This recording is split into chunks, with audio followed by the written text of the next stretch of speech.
Hi students, வணக்கம். இப்போ என்ன பார்க்க போகிறோம்? இயல் 2 பயிற்சி 2.1 7ஆம் கணக்கு பார்க்க என்ன கொடுத்துருக்கோம். பின்வரும் எண் கோடுகளில் எவை சரியாகவும் எவை தவறாகவும் குறிக்கப்பட்டுள்ளன என்பதை காரணத்துடன் கூறுக. ஒரு 5 கணக்கு கொடுத்துருக்காங்க, எண் கோடு கொடுத்துருக்காங்க. இப்போ ஃபஸ்ட்டு பார்ப்போம். முதல் எண் கோடை இங்கே நடுவில் சைபர், இந்த பக்கம் 2 4 6 8 10 12 14, இந்த பக்கம் என்ன கொடுத்துருக்காங்க? -1 -2 -3 -4. இந்த பக்கம் ஃபுல்லாக ஒன்றா இருக்குது, இந்த பக்கம் ஃபுல்லாக 2 2 இருக்கு. அப்போ இப்படி ஒரு எண்கோடு குறிப்பது தவறு. ஏன்னா இந்த பக்கம் 2 அலகுகள்னா இந்த பக்கமும் 2 அலகுகளாக இருக்கணும். ஒவ்வொன்றும் இங்கே 2 அலகுகளாக கூடிக்கிட்டே போகுது, இங்கே ஒரு அழகா இது பண்ணுது. அப்போ இது தவறு. காரணம் கூற சொல்கிறாங்க. இப்போ முதல் கணக்கு தவறு. காரணம் என்னன்னா, மிகை முழுக்கள் 2 அலகுகளாகவும் குறைமுழுக்கள்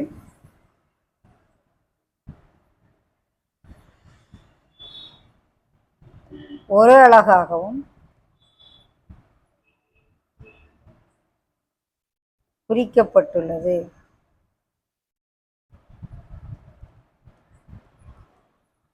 அதனால இது தவறு. ரெண்டுமே ஒரே அழகா இருக்கும். அடுத்து இரண்டாம் கணக்கு 0 1 2 3 4 5 6 7, இந்த பக்கம் -1 -2 அப்போ கரெக்டாக இருக்கு. 2 பக்கமுமே சம அளவான அலகுகளை குறிச்சிருக்கோம். அப்போ இது சரி.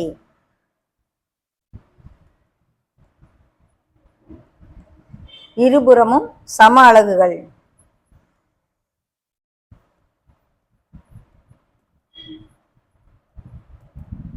ஓகே. அடுத்தது மூன்றாம் கணக்கு 0 1 2 3 4 5 6 7, 0 -1, இந்த இடத்துல -2 குறிக்கணும். -2 தவறா குறிச்சிருக்காங்க. மூணாம் கணக்கு தவறு. -2 தவறாக குறிக்கப்பட்டது. ஒரு அலகு விட்டு குறிச்சிருக்காங்க.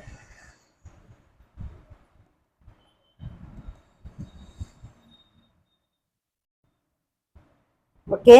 நாலாம் கணக்கு 0 2 4 6 8 10 12 14, அதாவது 1 விட்டு 1 அழகா கரெக்டாக குறிச்சிருக்காங்க. இந்த பக்கம் அதே போல் -2 -4 -6 -8 1 விட்டு 1, இது -1, இது -3, இது -5, அந்த மாதிரி இருக்கு. 2 2 அழகா குறிச்சிருக்காங்க. சரி. அடுத்தது ஐந்தாம் கணக்கு.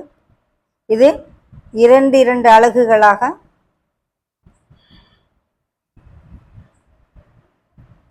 குறிக்கப்பட்டுள்ளது.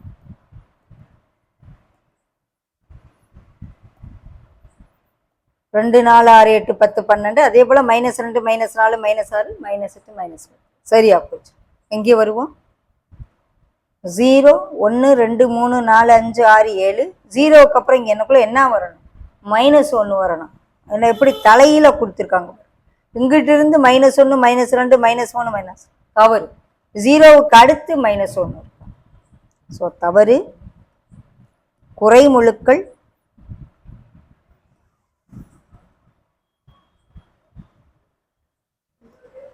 தவறாக குறிக்கப்பட்டுள்ளன.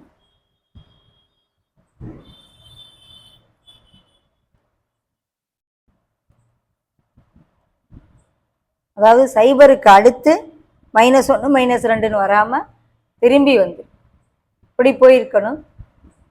0ல இருந்து -1 -2 போயிருக்கணும்.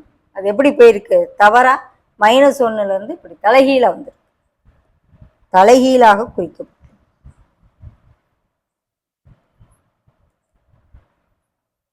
ஓகே.